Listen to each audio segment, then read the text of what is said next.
On a constamment demandé aux Congolais de signer des accords de paix avec le Rwanda.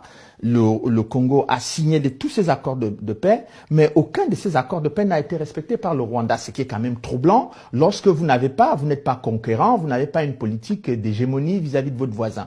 Donc vous ne pouvez pas exiger la paix, on crée les conditions pour signer la paix et jamais vous respectez les accords de paix. Ce qui était déjà d'ailleurs le cas de l'attitude du Rwanda au moment où de sa conquête du pouvoir au Rwanda. Tous les accords de paix, notamment les accords d'Arusha, n'ont jamais été respectés par le FPR. Donc ce n'est pas une nouveauté pour le FPR, pour Kagame, de ne pas respecter les accords de paix. Donc là, on se rend compte que les hauts niveaux, en tout cas des intellectuels et aussi de la classe politique, il y a des gens qui ont pris conscience qu'ils ne peuvent pas compter ni sur la France, ni sur l'Europe, ni en tout cas sur l'Occident.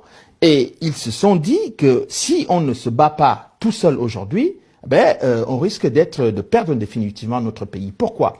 Parce qu'aujourd'hui, il n'y a pas que l'affaire du Rwanda avec les velléités rwandaises d'envahir.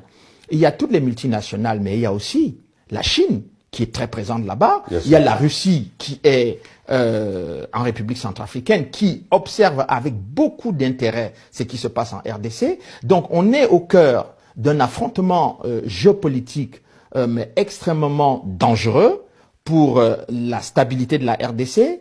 Et si les Congolais ne prennent pas le taureau par les cornes, ils peuvent facilement perdre leur pays. Vous voulez dire que leur pays sera dépecé? Il sera dépecé. Soit par des acteurs économiques internationaux sans contrôle, soit par différents acteurs nationaux. Ou sous-régionaux. Ou sous-régionaux, oui, bien sûr. Ou tous ensemble. Ou tous ensemble. Donc, on est dans une configuration où le danger, et ce qui correspond à ce que M. Bernard Debré m'avait dit, c'est-à-dire qu'il y avait des gens qui avaient un projet de balkanisation du Congo qui était sérieux.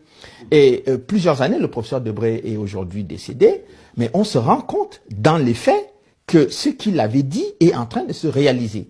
Et beaucoup de personnes qui avaient envisagé cette hypothèse-là sont obligées de constater que ça devient une réalité sur le terrain.